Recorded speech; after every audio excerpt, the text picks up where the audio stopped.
suele hacer el honor de venir a estas aulas cuando viene a Buenos Aires, y hoy nos va a traer lo último que está trabajando. Está trabajando los temas de raza y psicoanálisis desde una perspectiva interseccional y temporal.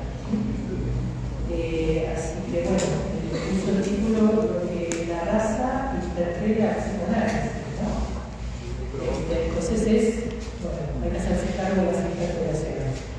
Entonces, Tania Luz es psicoanalista, es doctor en psicología, es profesor de la Universidad de la Ciudad de París y, como ya le dije, es alguien que está haciendo aportes muy importantes a los temas que nos interesan y es un amigo de la casa. Así que con ustedes,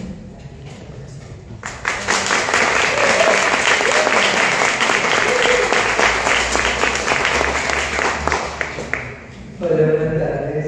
Bueno, muchísimas gracias por estar acá tan numerosos y muchas gracias a Débora de tanta amada por haberme invitado.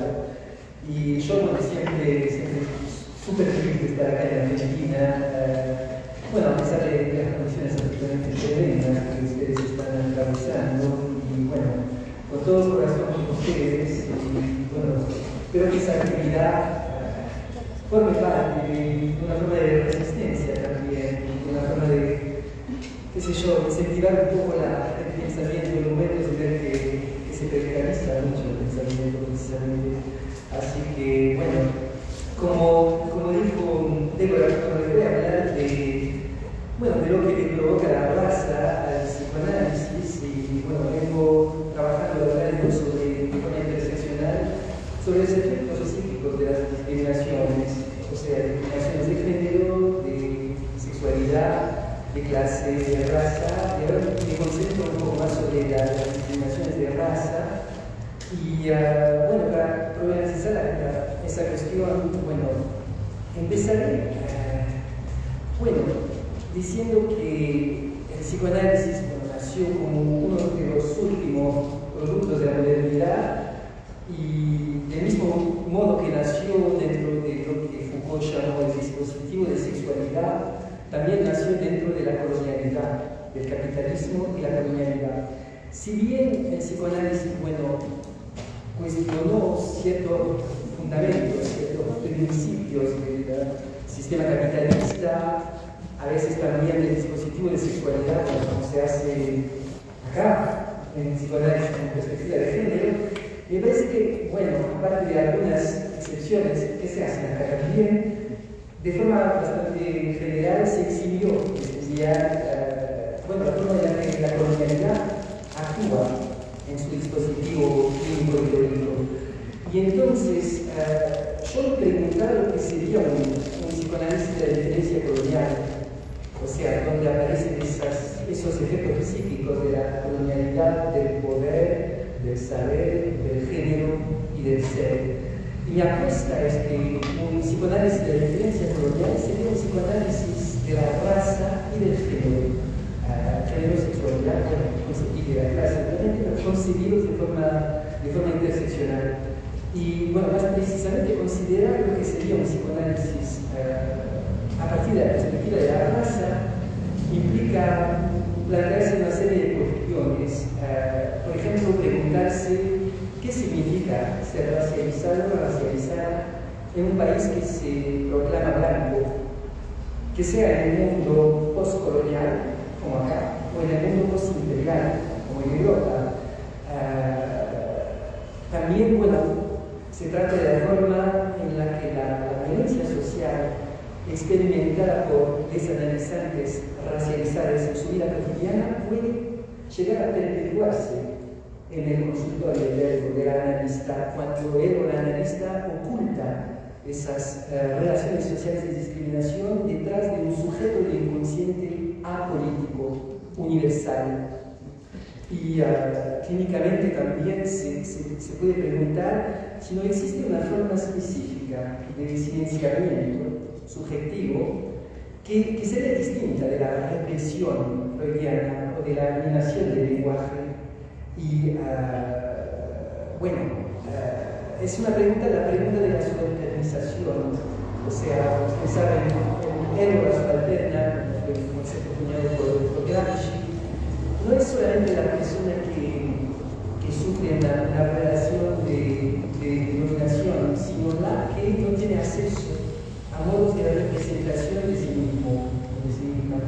Y entonces, bueno, esa pregunta me parece sumamente psicoanalítica, la pregunta de la cuestión de la subalternización, porque se pregunta cómo el sujeto del inconsciente se inscribe en las relaciones sociales de poder, de clase, de raza, de género, de sexualidad, que de cierta forma acaban limitando el acceso al trabajo analítico. Y límite del acceso no por culpa, entre comillas, del analizante, sino por culpa del analista y de todo el dispositivo analítico acá. Y entonces, bueno, con estas preguntas, bueno, mi objetivo acá, bastante rápido, bueno, espero no ser demasiado demorado, pero es primero hablarles de lo que es, si no es la raza, en la primera parte, o sea, destacando la forma como la raza es un sistema relacional, es una construcción histórica, pero deshistoricizada, que tiene efectos psíquicos, tiene efectos sociales, racismo estructural y efectos psíquicos. Y bueno, voy a hablar de eso y la segunda parte sería sobre una forma de interseccionalizar el psicoanálisis y de ver cómo se puede abordar efectos precisamente de esas discriminaciones interseccionalizadas a partir de una diferencia que hago, bueno, que retomo de cierta forma a Lacan, aunque bueno, hay muchas cosas con las que, bueno, no concuerdo, bueno, en un enfoque académico, bueno, retomo esa diferencia entre transferencia y transferencia simbólica, precisamente para intentar pensar los efectos de las discriminaciones dentro de la transferencia simbólica. Y voy a dar un último ejemplo clínico que retomo, es el caso de la dicha joven homosexual de Freud, la forma en la que Lacan relee ese caso, la forma en la que releo la relectura de Lacan, y para intentar pensar los efectos de las relaciones sociales de poder acá. Entonces, lo que es y no es la raza, bueno, quisiera dejarlo muy claro, la raza no existe, y sin embargo tiene efectos que son bien reales. Y mostrar la inconsistencia de esa categoría en el ámbito científico, vamos a decir que después de la Segunda Guerra Mundial y todo eso, bueno, se desconstruyó ese concepto de la raza que había sido construido durante siglos, pero esa desconstrucción no basta para hacer desaparecer la raza de las categorías mentales. O sea, como escribía Colette Guillaumin, que es una socióloga francesa, la voy a citar acá, la raza no existe, sin embargo produce muertes y sigue proporcionando el marco para feroces sistemas de dominación. No, la raza no existe. Sí, la raza existe. No es lo que decimos que es, pero es la más tangible, real y brutal de las realidades. Entonces, bueno, lo que entiendo por raza en un enfoque totalmente sociológico acá es que, bueno, a diferencia de la categoría plural de las razas, esa impostura filosófica, científica, religiosa, filosófica, científica que fue teorizada, a diferencia de las razas, la raza no se refiere a ninguna referencia fenotípica naturalizada, sino a relaciones sociales de poder. La raza no es ni biológica, ni ontológica, ni cultural, sino relacional. O sea, la raza no es una categoría que pertenecería a un sujeto, sino una categoría que define la relación entre dos sujetos o dos grupos de sujetos. Es una construcción social, el resultado de la categorización y jerarquización de las poblaciones según sus lenguas, culturas, prácticas, religiones e intereses económicos, en la distribución internacional del trabajo. Yo acá tengo un enfoque muy materialista. La raza es una invención para la distribución del trabajo acá. Y entonces, la raza, esa relación va transformándose, va diferiendo según la época y según el lugar. O sea, por ejemplo, para darles un ejemplo un poco absurdo, pero que en los Estados Unidos en el siglo XVIII no se consideraba que españoles, italianos, italianas, franceses, rusos, suecos, suecas fueran blancos. Se considera que los únicos blancos eran los ingleses y los sajones. Y bueno, incluso toda la literatura sobre la forma en la que los irlandeses se blanquearon precisamente adoptando una posición racista para con la comunidad de los Estados Unidos. Y entonces, bueno, algo que va variando en función de la época, en función del lugar, y que fue construido históricamente. Entonces, una construcción histórica, bueno, necesito palabras de hombre que lo abordé una vez, eso de la construcción histórica. Yo, tengo mi hipótesis es que hay una doble construcción, doble genealogía de la raza, primero en la península ibérica, en el siglo XV, o sea, después de que se les permitió a los y las conversas una cierta circulación social, alianzas matrimoniales, en el siglo XIV, en el siglo XV fueron adoptados los estatutos de limpieza de la sangre, que prohibían alianzas matrimoniales y promociones sociales para los o las conversas. Y acá fue una ontologización de la raza, en plan religioso, obviamente, o sea que los nuevos y nuevas cristianas se consideraba que, tenían una máquina que se transmitía transgeneracionalmente, o sea, se quedaba converso o conversa incluso a la séptima o octava generación, se les llamaban conversos o conversas, aunque tuvieran solo un ancestro judío o musulmán. Y eso, entre paréntesis, es lo que aconteció de cierta forma en Francia, las inmigrantes coloniales que llegaron de las ex-colonias de Francia en los años 60, 70, se les llamaban inmigrantes de primera generación, pero a sus hijas se les llamaban inmigrantes de segunda generación, a los nietos de tercera generación, como si se heredara esa inmigrante. Eso es una forma de utilización muy propia, precisamente, a la raza. Y la segunda fuente de creación de la raza fue, obviamente, en el movimiento de expansión colonial hacia las Américas. Y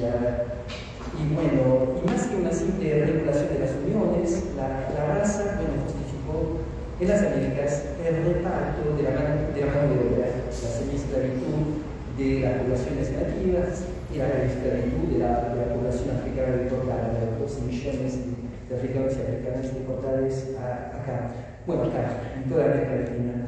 Y así que, me parece que el objetivo de la raza, como empecé diciendo, fue una distribución del trabajo, o sea, asegurar una distribución del trabajo que permitía esclavizar a poblaciones, masacrar a otras, apropiarse de sus tierras, todo eso.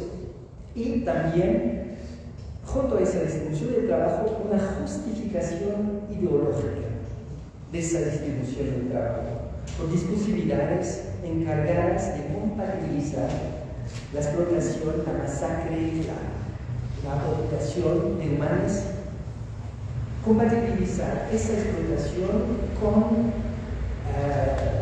los valores, vamos a decir, de la religión cristiana, de la filosofía, por ejemplo, de la ilustración, de la biología, etc. O sea, doble movimiento de distribución del trabajo y desarrollo de discursividades que legitimaran esa distribución del trabajo. Y entonces, luego la raza se priorizó en los siglos XVIII, XIX para clasificar a las poblaciones del mundo y justificar los movimientos coloniales. y eso culminó en el siglo XIX con la antropología llamada la ciencia de las razas, y bueno, y también como representaciones muy popularizadas de la raza, bueno, en la Europa, por ejemplo, los zoológicos humanos, la prensa, la literatura, las producciones socioeconómicas, y bueno, la producción obviamente de ideologías y teorías de inferiorizaciones de las poblaciones, como dominó, como bueno, teorías racistas, que se aplicaban, la verdad, esa ingeniería social se aplicaba en las Américas, o sea, literalmente, el blanqueamiento de las poblaciones a partir de, bueno, sí, de finales de mediados del siglo XIX, el blanqueamiento de poblaciones locales, favoreciendo inmigraciones europeas, formaba parte de esa ingeniería social de la raza.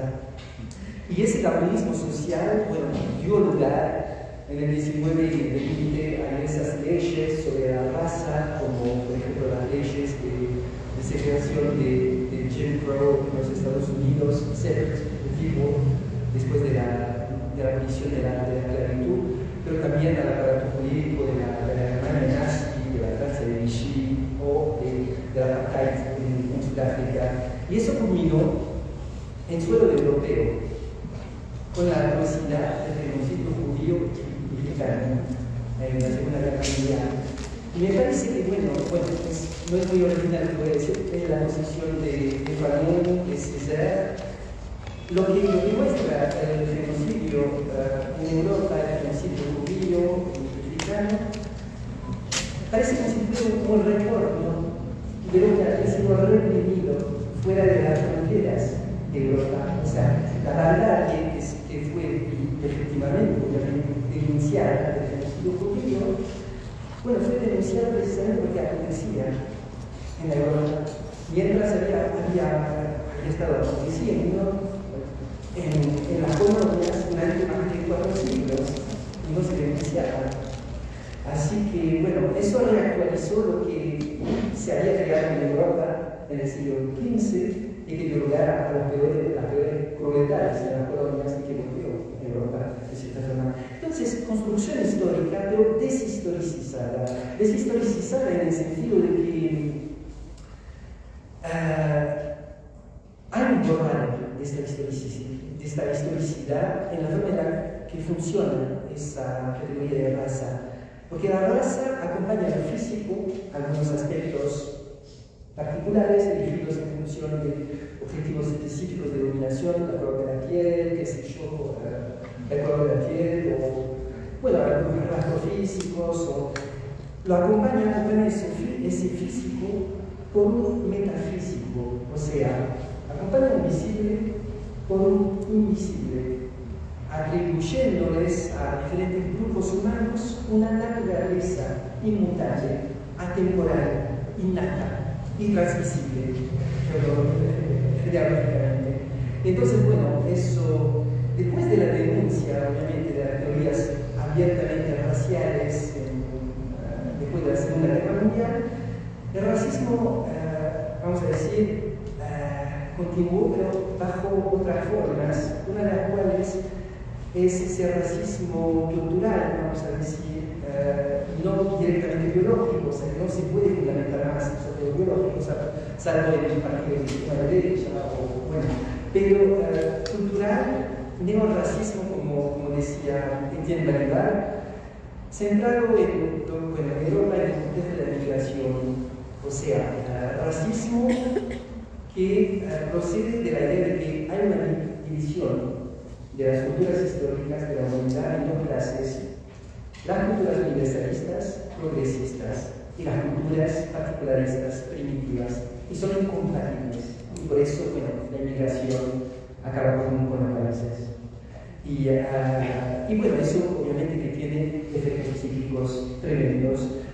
Bueno, no voy a hablar de forma extensa de esos efectos psíquicos porque estaríamos acá hasta la semana próxima, pero voy a dar un ejemplo. Hay una teórica, es una psicoanalista portuguesa que se llama Beata Quilomba, no sé si ustedes la conocen, es muy interesante. El grupo ya lo mencionamos, el grupo de docentes, Dale. no en clase. Dale. Y Es una psicoanalista portuguesa negra que analiza los efectos psicológicos del racismo estructural y en términos de un trauma para él que la cultura no ofrece ninguna elaboración simbólica.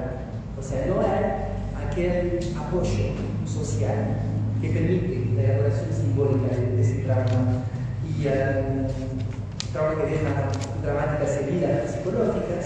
Y la voy citando acá. Los psicoanalistas tradicionales no han reconocido la influencia de las fuerzas sociales e históricas en la formación del trauma.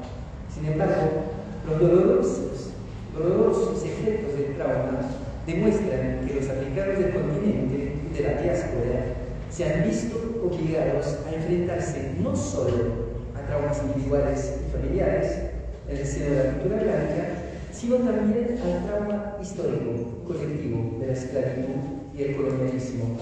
Bueno, eso obviamente puede ser aplicado a otros grupos que los afrodescendientes, representado e impuesto de nuevo en el racismo cotidiano, a través del cual nos convertimos una vez más en el otro subordinado y exótico de la cultura blanca.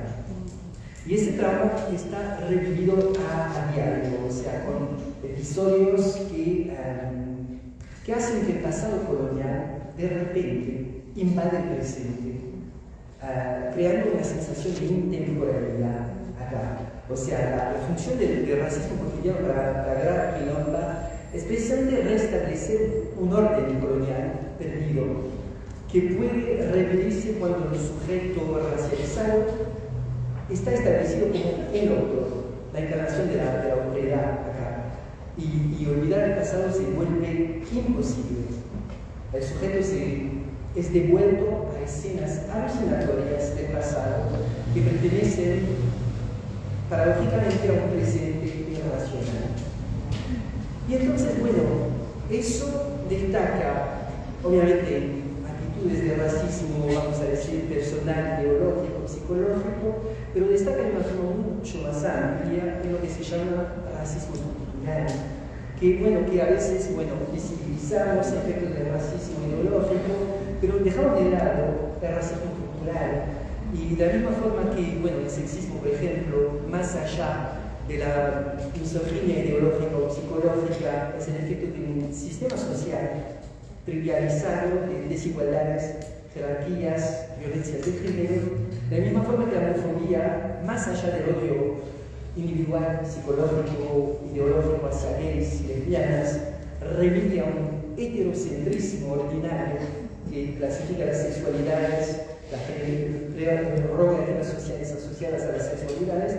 Del mismo modo, el racismo designa globalmente un mecanismo social, a veces incluso sin sujetos directamente racistas, pero que acaba asignando posiciones diferentes e identidades diferentes a los grupos en función de las relaciones sociales de poder.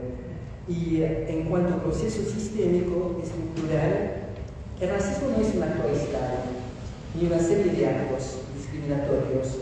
Es un sistema en el cual las condiciones de privilegio y marginalización o marginación asignadas a un grupo racial son presentes en los niveles de la política, la economía, las relaciones cotidianas y hacen que a lo largo plazo prácticas de discriminación directa e indirecta producen una estratificación social intergeneracional que viene afectando la trayectoria vital de todos los miembros del grupo social.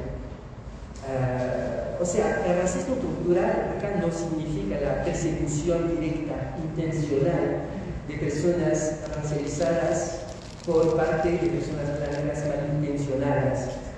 Es la forma impersonal en la que la raza compromete cualquier igualdad de oportunidades acá. Y vamos a decir que lo que viene con el racismo estructural, la contraparte, es la blanquitud y la valorización de la blanquitud. El término, se refiere a la prevalencia de las normas sociales, culturales, políticas, blancas, a las que se enfrentan las minorías etnorraciales. Y los estudios críticos de la blanquitud, bueno, muestran como el modo en que el otro racializado se define por una diferencia, es siempre el diferente, una alteridad en relación con un punto cero blanco. O sea, la blanquitud es un punto cero, no está situada, no tiene un marcador diferenciador, es lo universal, el punto cero. Y se acompaña obviamente por una forma de despreocupación por la raza, por el color, por la racialización, lo que obviamente no se puede permitir las personas racializadas. Les doy una definición de la blanquitud por un filósofo francés que se llama Pierre Teuvagnon. Él escribe: ser blanco significa no tener que preguntarse qué es ser blanco. No tener, a diferencia de los negros, bueno, está hablando de Francia, de los negros, los árabes y otros no blancos, que cuestionarse sobre sí mismo, sobre su identidad y sobre su lugar en la sociedad, porque ese lugar es en cierto modo evidente. Y entonces esa evidencia es lo que me hace definir la blanquitud yo como una operación discursiva. O sea, no se trata de color de piel, no se trata, porque ya como vimos, la raza es algo variable en función de lugares, en función de épocas, en función. Pero el hecho de ser percibido o percibida como blanco o blanca en un lugar particular, en una época particular, se acompaña con una posición de universalidad. Y es eso que me parece define una posición enunciativa, una posición discursiva. O sea, esa creencia en el universalismo que sitúa en su centro la definición de lo blanco como vocación universal. Y se acompaña con la idea de que todo lo que contraviene al universalismo es una deriva comunitaria. Bueno, estoy hablando desde, un lugar, vamos a decir, europeo, francés, en el que se le adora a ese concepto de universalidad.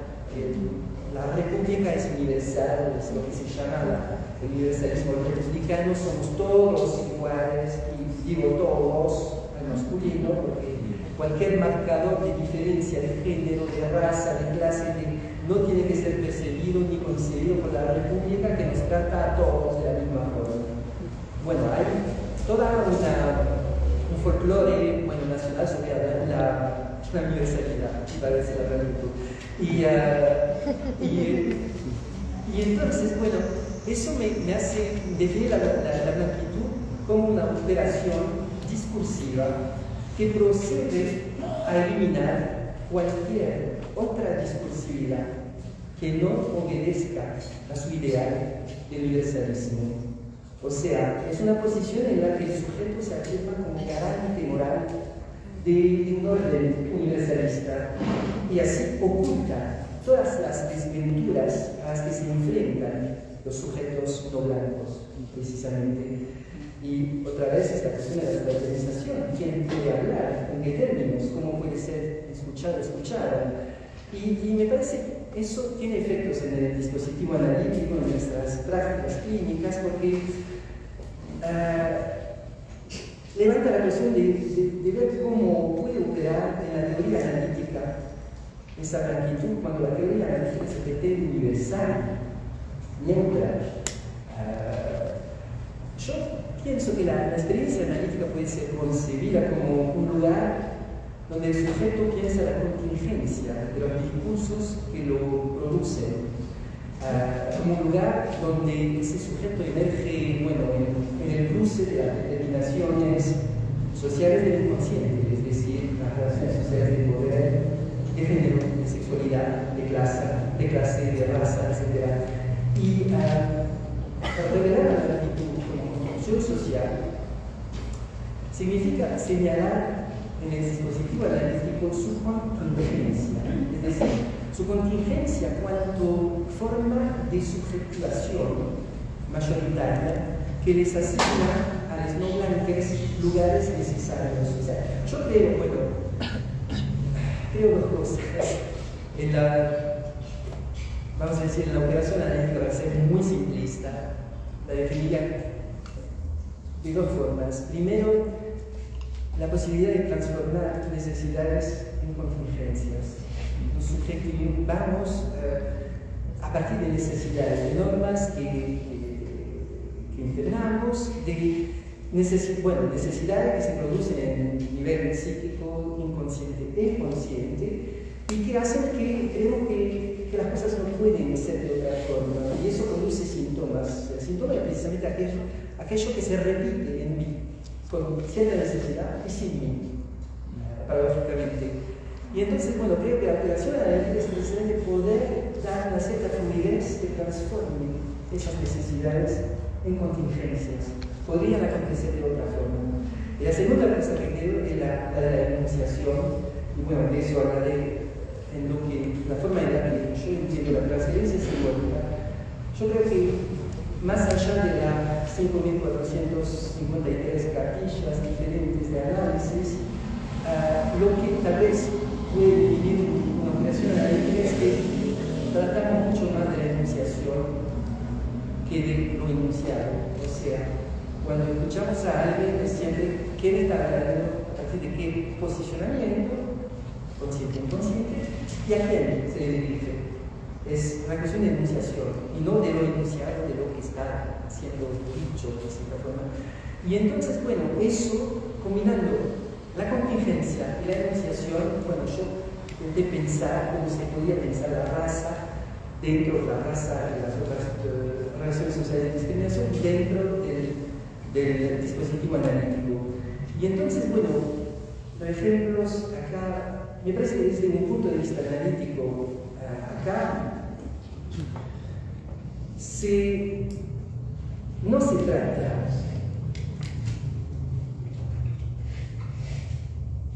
trata directamente de eliminar la opresión social, porque si bien el psicoanálisis es político, no aplica directamente a acciones políticas. Es político porque, bueno, se dirige a un sujeto que es formado políticamente y porque las consecuencias de las operaciones analíticas son políticas. En el mejor de los casos, emancipadoras, en los peores de los casos, totalmente normativas. Y entonces, bueno, el objetivo del psicoanálisis no es directamente eliminar la opresión social, ni mucho menos ocupar una posición moral acá, que sería totalmente imaginario. Sin embargo, yo veo el objetivo acá como una forma de liberar para él organizando una fluidez psíquica que ha sido bloqueada por el síntoma, es decir, también por las relaciones sociales de poder. Y doy un ejemplo de Fanon. Franz Fanon, en Piel Negra Máscara Blanca,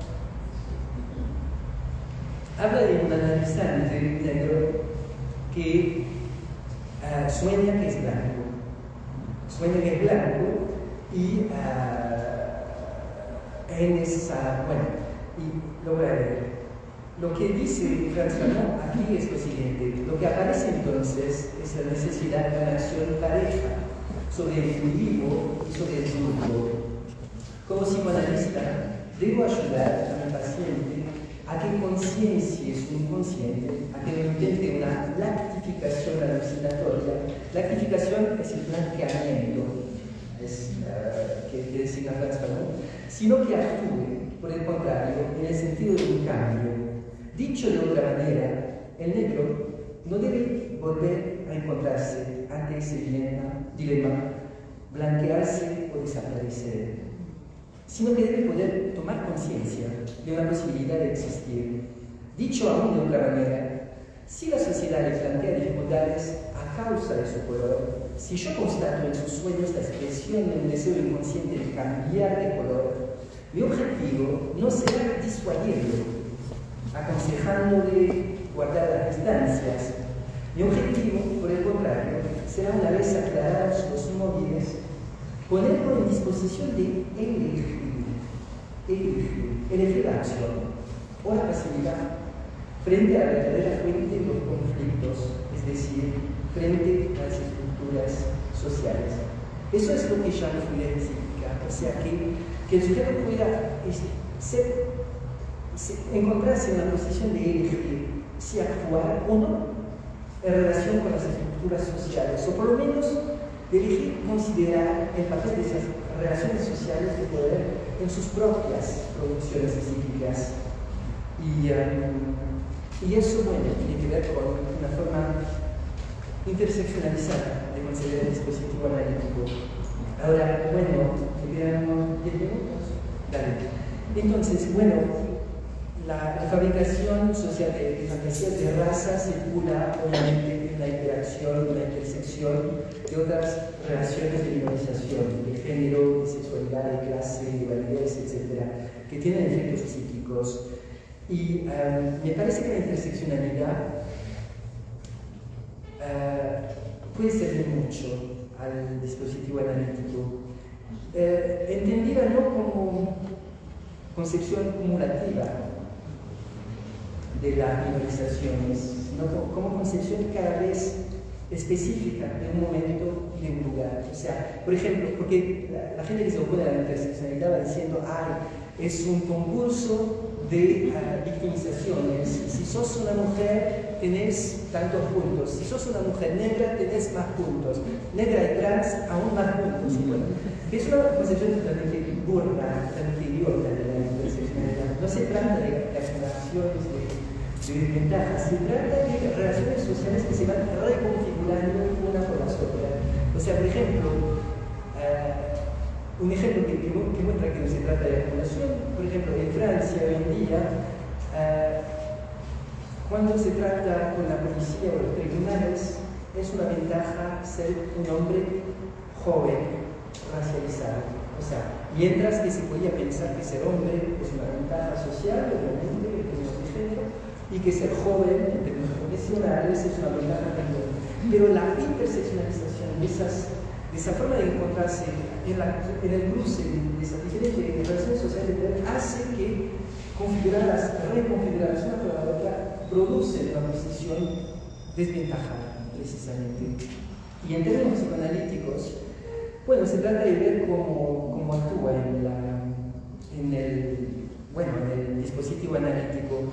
Me parece que analista, tanto como analizante, emergen en la encrucijada de su propia realidad interseccional, la del analista, la del analizante, la fantasía que cada una tiene de su propia realidad interseccional y la representación fantasmática de la realidad interseccional del otro, de la otra.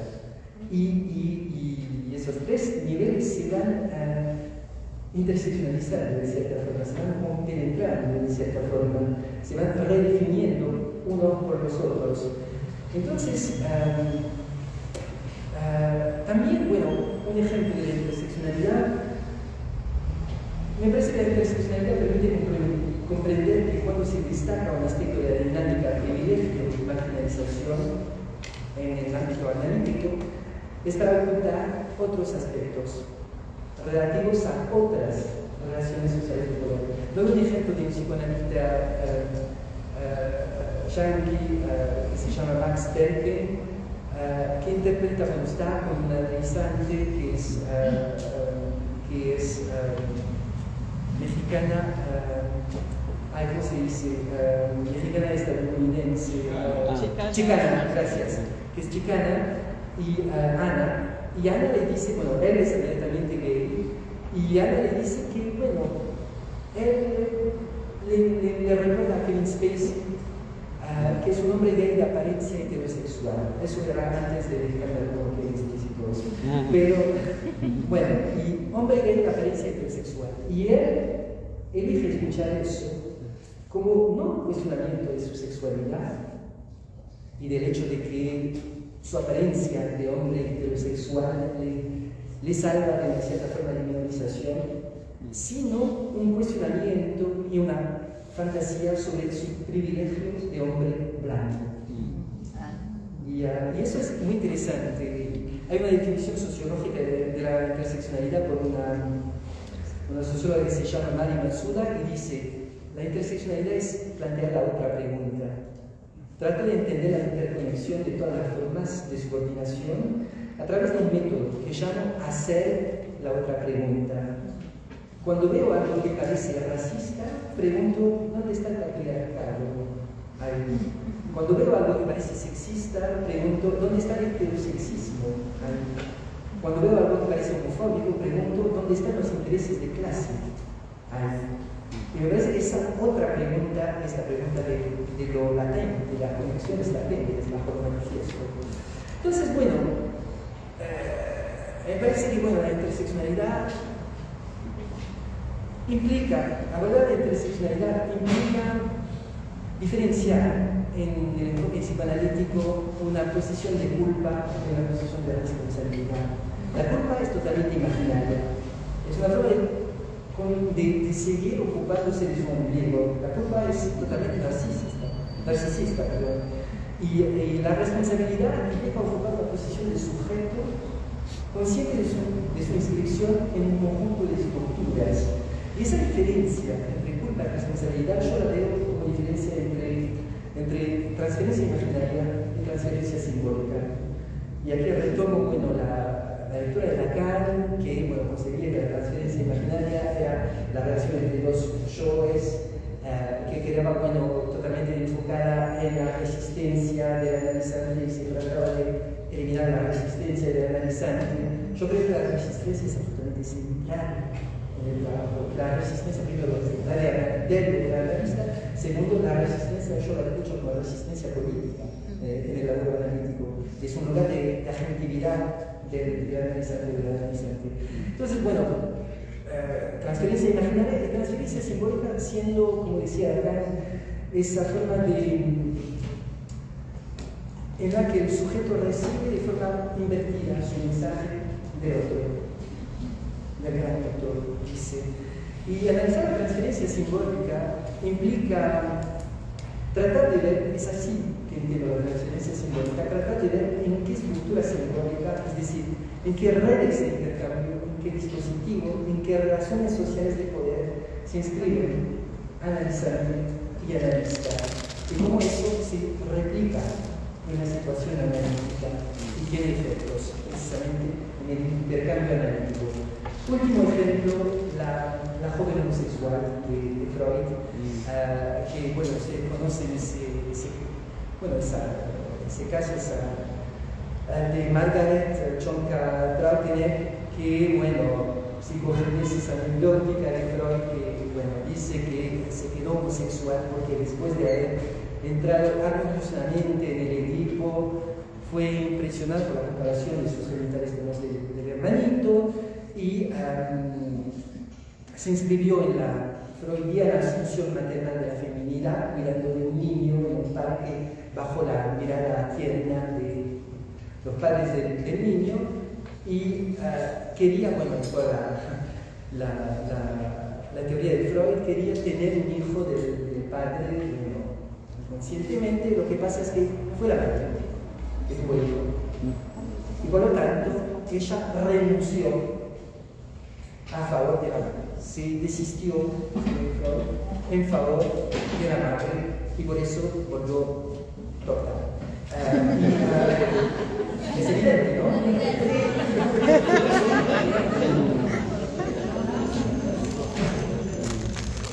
Y en una hacemos una torta.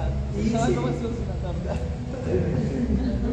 Y con la confusión de la época, obviamente, entre género, sexualidad, o sea, Freud escribe, se transformó en hombre y tomó a la madre en lugar del padre como objeto de amor.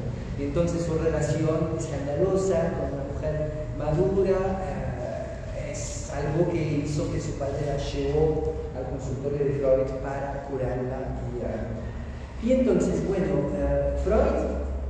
llegó un momento en Freud, seamos honestos, Freud dice que su objetivo no es curarla, pero llega un momento en el que ella le trae a Freud sueños absolutamente idílicos, en los que se casa, tiene hijas, es absolutamente feliz y heterosexual, porque es la única forma de serlo, y entonces Freud no la cree.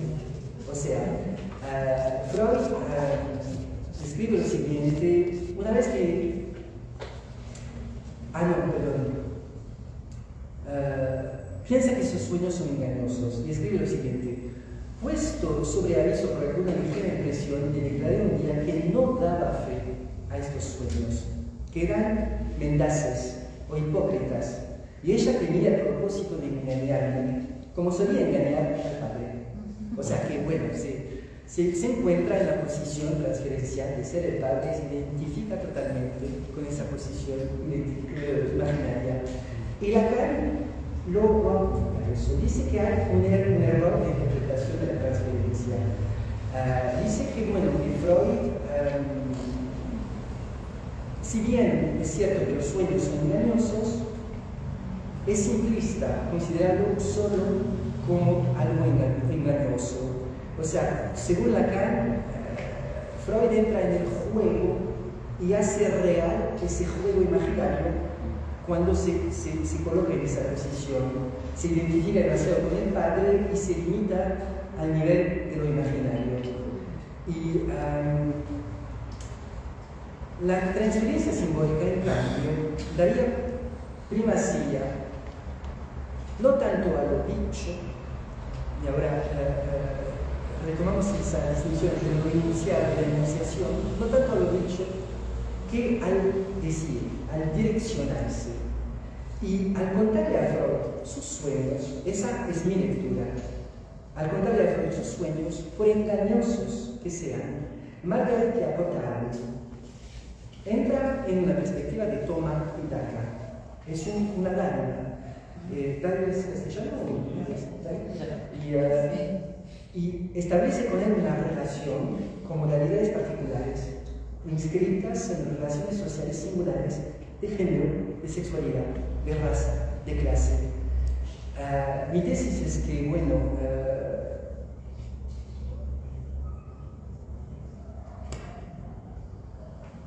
vamos a reescribir el caso. En vez de decirle que le está engañando a Margaret, en vez de decirle eso, Freud podría haber preguntado, abordando la transferencia simbólica, ¿por qué quiere engañarme y a quién se está dirigiendo? Y aquí, haciendo más hincapié en las relaciones de poder, podría haber preguntado, usted está estableciendo así un determinado tipo de relación conmigo. ¿Qué está intentando negociar y qué está reproduciendo? ¿Qué estamos intercambiando? ¿Qué está en juego acá? ¿En qué modalidades de poder estamos implicados? ¿De qué relaciones sociales se trata? Pues primero, yo diría que es el deseo de Freud que da lugar a esa transferencia. Obviamente, el deseo de Freud de heterosexualizarla, también para probar que el psicoanálisis vale la pena. Porque cuando se la lleva al padre, Freud escribe literalmente, me la llevó incluso con la mala fama que tenía el psicoanálisis. Mala fama, obviamente, como práctica, también como ciencia judía, mala fama que tenía el psicoanálisis, y hay algo impuesto acá, en la cura.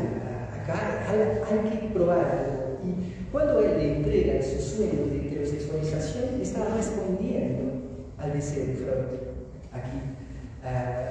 Y ahora, sistema de intercambio particular en las relaciones sociales de poder. Si dos palabras sobre eso, consideremos esas relaciones sociales de poder: género, clase, raza, sexualidad, en la mirada del 1920. Existe aquí una tensión entre la minorización de Margaret como mujer, joven, lesbiana, frente a un patriarca. Entonces, minorización en términos de género y de sexualidad y de edad. Pero su pertenencia a una clase social muy superior a la de Freud, que es una aristócrata, Margaret, evidencia otras relaciones sociales que van reconfigurando esas relaciones sociales de minorización de género y sexualidad. Y a eso se le añade el hecho de que ambos son judíos. Y lo que les expone a vulnerabilidades, pero distintas, debido a su nivel social diferente, obviamente. Entonces, contar esos sueños en lo que el deseo de engañar a Freud es una forma de, bueno, en lo que se manifiesta ese deseo de engañar a Freud, es una forma de negociar esas relaciones sociales de poder. Primero, género y sexualidad. En el marco de esas relaciones, la joven encuentra una manera de vivir su pasión por su dama, sacrificándose a las normas de género y sexualidad de la época, en esos sueños. O sea, el sueño permite conciliar el deseo y lo prohibido. En términos de raza, la racialización que comparte con Freud inscribe su don de los sueños en una posible complicidad acá. O sea, Freud, judío, sabe lo que es ser expuesto a la vulnerabilidad de raza a través de la minorización racial. Y más que un engaño, yo leería aquí los sueños heterosexualizadores como un apelo a una inteligibilidad de otra minorización de género, de sexualidad. Clase, ella, al negarse a ser tratada por ese individuo de clase inferior, porque no acepta nada de Freud, tiene mucha ironía cuando Freud le suelta su interpretación de que renunció al padre porque la madre tuvo un hijo, ella de forma muy irónica le contesta, qué interesante. O sea, se está burlando de Freud de cierta forma. Y esa posición de clase hace que no le pide nada a Freud, le da todo de forma gratuita, sin recibir siempre que recibir nada de él. Entonces, género y sexualidad, ella le da el hecho de que, como Lacan decía que la transferencia simbólica es el amor que se dirige al saber, ella le da esa idea de que a Freud, de que se puede ser al mismo tiempo lesbiana y heterosexual, lo que le va añadiendo muchas cosas a la teorización de Freud, le va aportando muchas cosas, le da eso, y le da un amor desinteresado acá a Freud, la joven homosexual. Y ese amor desinteresado, en ese amor desinteresado, la raza desempeña un papel central.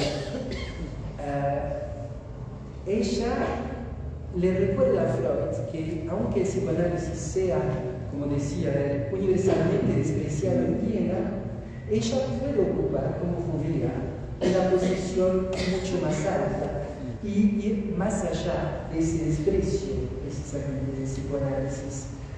Y esa ofrenda en términos de clase es puramente graciosa, puramente gratuita, porque no quiere recibir nada de Freud. Así que, bueno,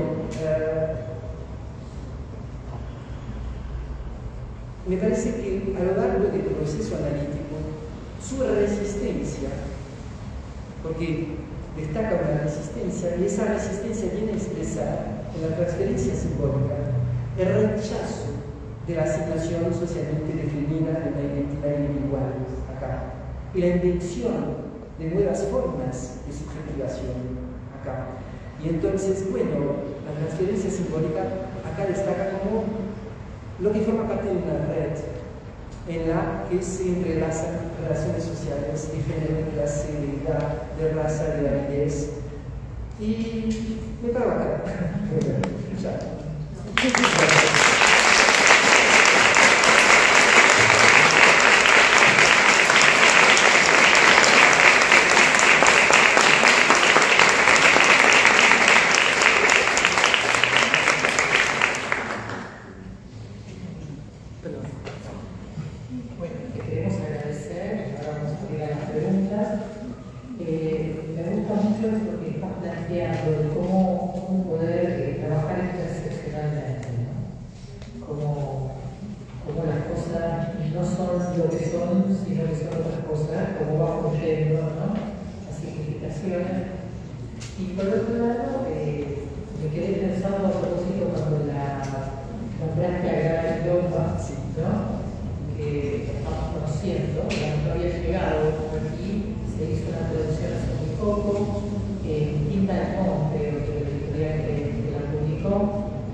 Y hay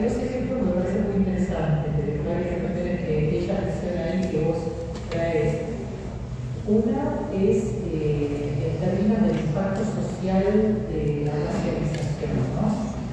Ella cuenta una anécdota, que no sé si es personal o de alguna de las entrevistadas, donde una niña de negra va al pediatra y el pediatra la invita a ser, a los 13 años, a ser la niñera en las vacaciones de sus hijos. Y ella dice, eso a una chica blanca no se le va a preguntar, ¿no? Esa es una. Y a un chico negro. Y a un chico negro no. Bien. Y por otro lado, la otra cuestión en relación con lo universal, que vos traes y las reglas de lo universal, hay otro ejemplo de una entrevistada negra adoptada por una madre y un padre blancos, donde hay un no reconocimiento de esa negritud. En aras de que queremos sos igual a todos, pero que no le permite a ella poder reconocerse en los ojos de la madre y del padre, pero siempre de la madre, que vamos a poner a pobres, ¿no? Porque también siempre estamos haciendo discriminación, ¿no? También, esperando todo de las madres o culpando todo el tiempo a las madres, pero ese reconocimiento es diferencia, ¿no? Reconocerle la diferencia y te amamos en diferencia, ¿no? Y las ramas de la universalidad. Me gustaría, porque es muy propio, digamos, esto de negar en aras del amor, no discrimino, pero no reconozco, y no le reconozco a la otra persona esas marcas, y de eso no puede hablar. Y bueno, en el contexto de cómo funciona el universal, en el contexto que vos trabajás, me gustaría escucharte un poquito sobre este tema. Muchas gracias. ¿Podrías repetir el nombre de la psicoanalista portuguesa? Grada Quilomba, con K, Quilomba. Porque, bueno, en portugués, en Brasil, por ejemplo, los quilombos tienen un sentido mucho más prestigioso que acá. Y muchas gracias, Débora. Sí, eso, bueno, esas anécdotas muestran totalmente la forma en que, bueno, las relaciones sociales de poder están totalmente interseccionalizadas. En cuanto al universal, a eso de la universal, a eso de yo no, se expresa también, a veces de formas muy bien intencionadas, en términos de yo no veo color. Aquello que se llama el color blindness, la ceguera al color, y o sea, como si fuera, bueno, eso es una forma de antirracismo moral, que bueno, que fue importante en los años 80, 90, antirracismo moral, somos todos iguales, etc. Pero el yo no veo el color no deja de acabar siendo una forma de nuevo racismo, porque por muchas razones. Primero, porque de repente es la negación de 5 siglos en los que el color, la línea del color fue absolutamente central en la definición de las relaciones sociales. Y entonces cuando digo yo no veo color, estoy negando toda esa historia. Y negando que esa historia tenga efectos actuales, como si de repente, ya que decidimos que la raza no existe, entonces bueno, no existen esos efectos. Es como la fetichización. En Francia la fetichización es el término de raza y no se puede usar porque se considera que es racista de ser raza y se considera que si eliminamos el término, como se quitó de la Constitución el término de raza, se considera que mágicamente si lo eliminamos no habrá más racismo. Y bueno, el color blindness es una cosa parecida, porque se niega la historia, se niega toda tentativa de reparación de esa historia, y también se impone un punto de vista blanco mayoritario. Yo no veo el color porque me lo puedo permitir, porque tengo el privilegio de que mi vida no esté puesta en peligro si no veo color. Si yo soy un joven negro en la periferia de París, por ejemplo, y que me pongo a correr de repente frente a los policías, no tengo ese privilegio, ese lujo de no ver el color, porque estoy arriesgando mi vida. Tengo que que ver el color. Eso se llamaba un teórico estadounidense de principios del 20, que se llama Du Bois, W.E.B. Du Bois, llamaba la doble conciencia, el hecho de que una persona racializada tiene que tener una doble conciencia, o sea, una percepción fenomenológica centrada en el mundo, centrada en su posición, pero también centrada en la posición del otro, porque si no tiene esa percepción fenomenológica centrada en la otra posición, arriesga la vida, precisamente. Y entonces sí, y eso es lo universal. El problema del universalismo, bueno, muy buena intención de que seamos todos iguales, etc. Lo que pasa es que es un acto performativo, es decir, el universal está acá y existe. Y ese acto performativo acaba siendo dictatorial porque borra totalmente las experiencias que no son mayoritarias y no les da lugar de hablar, o sea, es la misma cuestión de su lateralización, ¿ya ves? Y fue, además, históricamente, fue el nombre del universal. Que en Europa se puso a colonizar para ir a llevar lo universal, los valores universales. Hay una lectura psicoanalítica del universal por Monique David-Ménard, re interesante, que muestra que la reivindicación en el texto de ella va estudiando textos de Freud, Lacan, Sartre, Kant, y va mostrando que la reivindicación del nivel universal en la teorización es una forma de borrar la dimensión fantasmática a partir de la cual nace el concepto. Es una forma de desvincular el pensamiento de lo sexual infantil, de su dimensión fantasmática.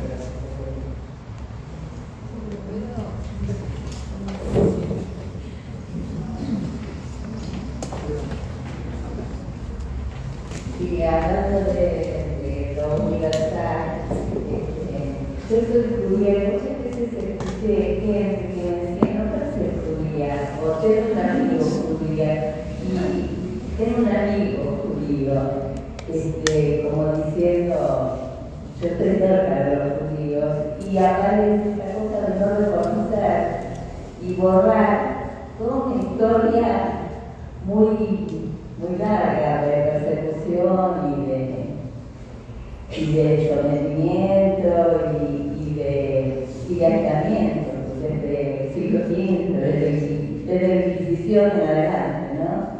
Pero cuando hablamos de lo universal y no reconocer, me acordaba de esto, no parece judía. Pero tiene otro aspecto, Graciela, que es lo que dijo a mí. La operatoria del blanqueamiento de los judíos. Entonces, no parece judía quiere decir que son como todo el mundo, sea son blanca, cristiana, etcétera, etcétera.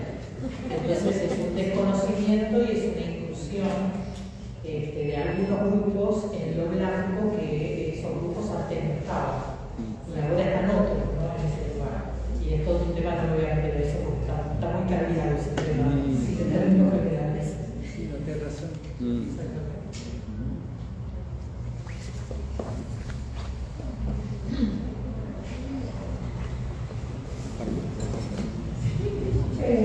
llama la atención para hacer esta forma de universalidad. Me llama la atención con esto de la forma de universalidad y cómo quizás se piensa a las nuevas formas de colonización, ¿no? Porque lo pienso desde el lado de lo que se llama apropiación cultural, lo pensás como una nueva forma de colonización, quizás. No me interesa, la apropiación cultural y la nueva Podría pensarse como una nueva forma de colonización. Una nueva forma de colonización. Sí. Hola, Blanquitud. Sí, tienes razón. Es interesante. Te voy a contestar con una anécdota, una historia que Grada Quilomba cuenta también de de una entrevistada, bueno, en Alemania, porque Grada vive en Alemania, de una entrevistada negra que va, bueno, a la casa de su novio, y la vecina del novio, la hija de la vecina, que es una nena, la mira y dice a la madre: mamá, mira como aquel episodio de Mamá Negro. Mamá, mírala, y usas una palabra que no sé si existe en castellano, pero en francés es nègre, que es una palabra totalmente despectiva, y negre en alemán, nigger en inglés, o sea, una palabra totalmente racista. Y la madre le contesta: no, esas palabras no se dicen porque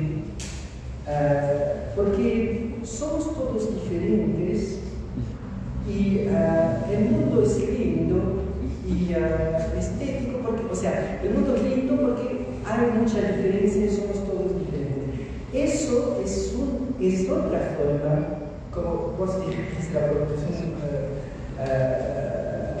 es otra forma de colonización y de universalidad que va borrando las cosas. Porque ¿qué hace? ¿Qué es la operación acá?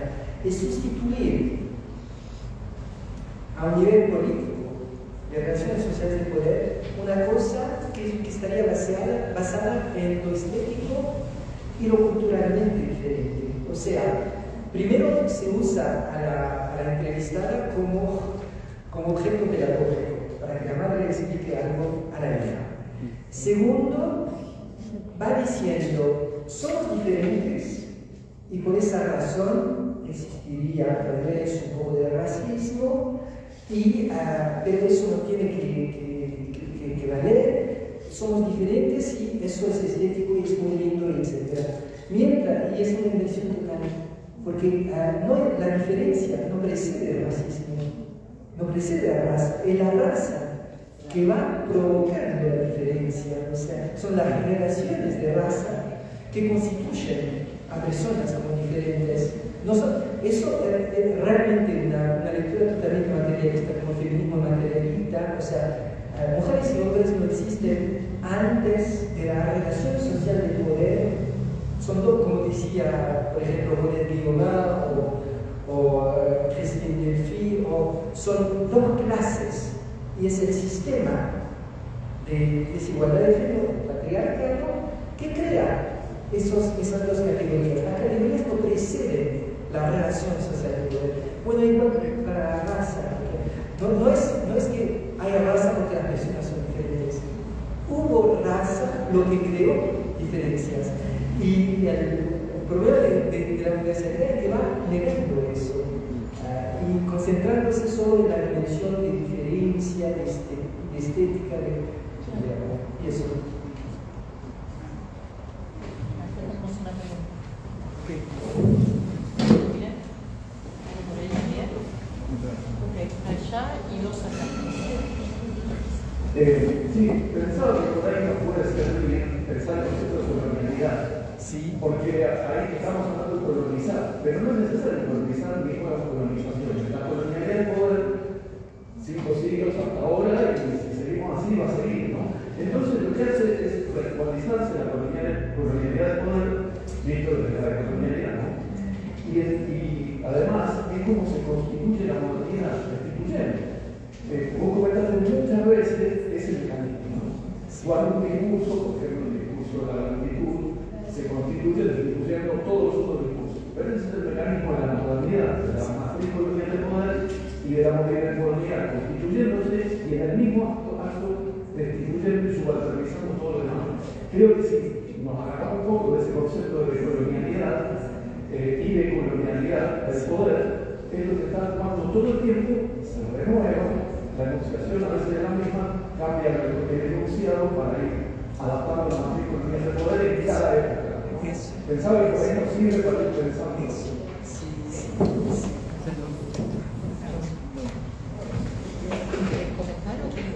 Y solo una palabra, muchísimas gracias, sí, es exactamente eso. O sea, cambia el enunciado y se queda la enunciación, la estructura enunciativa. Es eso, es exactamente eso. Y cada vez se va llenando de otros contenidos, como hoy en día el colorblindness o Bueno, sí, muchas gracias. Sí, sí, sí.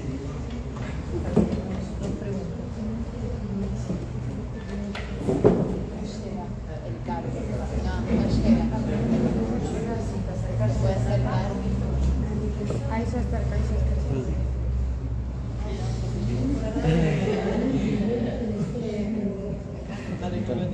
Sí, ¿qué tal?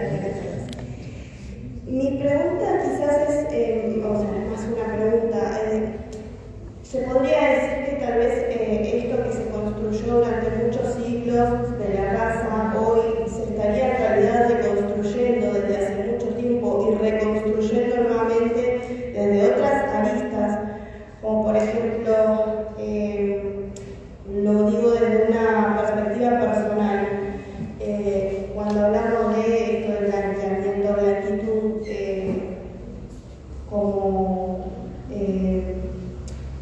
como el lado del poder, ¿no? Podría ser que esto cambió porque, digo, también cuando yo era joven sufría mucha discriminación, por ejemplo, por ser rubia. O sea, esa es mi pregunta. ¿Puede ser que cambió esto, que no solamente es, sino que hoy el ser blanco, el ser rubio, o sea, a mí me costó mucho lo laboral, por ejemplo, porque como que me ponían en una situación de vos, blanquita, rubia, no creo que puedas con este trabajo. Y me costaba conseguir trabajo, y hubo un momento en el que tuve que decir, a ver, no tengo la experiencia porque no me la dan, ¿por qué no me probás si yo puedo con ese puesto? Pero no conseguías trabajo por ser rubia. Por ser rubia. ¿Qué tipo de trabajo no conseguías? Cualquier trabajo, cuando yo inicié quería hacer vendedora, o sea, lo primero a los 18 años trabajar de vendedora, trabajar en la estación de servicio. Entonces me decían, no creo que este trabajo sea para vos porque por ahí tenés que vender cosas, tenés que tratar con gente, tenés que, por ahí es un trabajo más masculino, me decían, por ejemplo, a la hora de... La otra pregunta que vos tenés que hacer, si no es porque sos mujer, justamente. Sí, pero por ser rubia también me ponen en una situación de debilidad. Entonces yo tenía que decir, pero al final, ¿cuál es el problema? ¿Ser blanca, ser negra, ser rubia, ser morocha? Debilidad frente a los trabajos de negros. Sí, puede ser. Por eso es mi pregunta. Puede ser que esto se reconstruyó y reconstruyó de otra forma. Después yo también, sí, dale. Bueno, muchas gracias por tu pregunta. Y bueno, voy a hablar desde mi punto de vista y no pretendo hablar por vos, obviamente. Pero, mira, me parece que sufrís discriminación. Eso no hay ninguna duda. Pero eso no se puede llamar racismo. O sea, hay discriminaciones que son totalmente fundamentadas en prejuicios y hay personas consideradas como blancas pueden sufrir discriminaciones, precisamente por ser blancas. Son discriminaciones, bueno, son opciones idiotas, todo lo que ustedes quieran. Pero eso es racismo en el sentido de que para que sea racismo tiene que basearse sobre el sistema de poder. O sea, y acá no hay lo bastante personas no blancas ocupando posiciones de poder en estructuras, instituciones, etcétera, que puedan hacer que eso funcione como racismo. ¿Sabes? Es lo que hoy en día se habla de racismo antiblanco. Para mí es un sistema totalmente paradójico. No existe racismo antiblanco. Existen prejuicios, obviamente, pero no existe un sistema que va fundamentando una discriminación sistémica que va afectando todos los aspectos de la vida de esas personas, como la vivienda, el acceso al laburo, la escolarización, etc.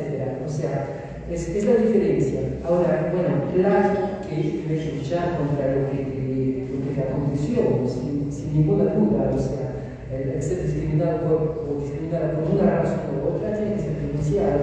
Pero no me parece que sea comparable a un sistema de discriminación de personas racializadas acá, que es un sistema de poder. Y incluso cuando de cierta forma te decían, esos laburos de mierda no son para vos, Blanca, son para gente que lo merece, se lo merece. Bueno, viste, así que al fin y al cabo tu vida no acaba siendo afectada sistémicamente por esas discriminaciones, mientras la vida de una persona racializada acaba siendo afectada sistémicamente, me parece. Y acá la única cosa que quiero añadir es que no se trata de quién es más victimizado o quién no, se trata de solo que identifiquemos en qué estructuras sociales estamos, o sea, bueno, es eso. Creo que ahí hay un tema de racialidad y clase social, son muy fuertes, exactamente, interseccionalidad de ese tipo de cuestiones, y entonces ahí lo que te dicen es el tema de clase trabajadora cuando se plantea, ¿no? En una sociedad donde hay una racialización de las clases. De la misma manera que en Estados Unidos hay una palabra para eso que es white trash, que es basura blanca, ¿no? Que es la gente de clase trabajadora blanca, bueno, en esta cuestión de la, digamos, decía a mí, es como diciendo, vos andas buscando los trabajos y vos sos de clase trabajadora. Entonces ahí hay un tema de no reconocimiento como parte de los propios. Pero es complicado llamarlo racismo porque precisamente perteneces al grupo étnico hegemónico.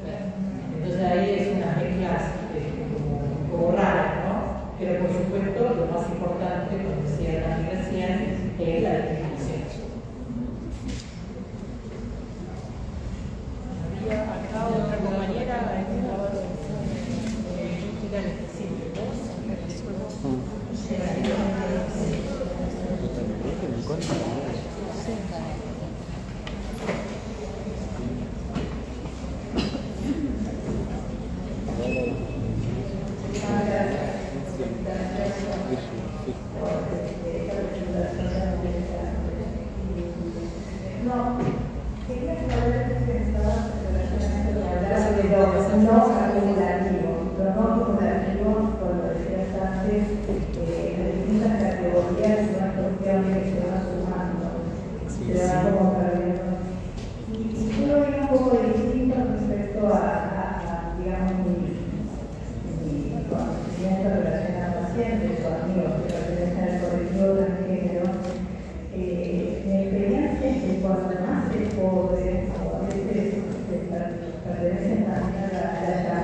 tiene una percepción de que sí. Que algo se está preguntando, pero sí. quiero le decís acumulativo. Dale. Claro. Y tenemos que cerrar, ¿sí? Porque nos van a echar. Y dale, pero digo que no se acumula en el sentido de que, bueno, primero para responderles a los que están en contra de la interseccionalidad y diciendo que es una cuestión de victimización y que bueno, al fin y al cabo, la víctima principal sigue siendo el hombre blanco, hetero, cis, etcétera, de clase media alta. Me parece que no se acumulan. Eso, bueno, es siempre, yo entendería la interseccionalidad siempre como una cuestión de aquí y ahora. O sea, la combinación y la reconfiguración de una relación social de poder con una otra vale aquí y ahora y no vale de la misma forma en otro lugar y en otro momento. Te voy a dar un ejemplo, qué sé yo, hablando de mi ombligo. Yo soy marroquí, bueno, a pesar de esa cara de polaco,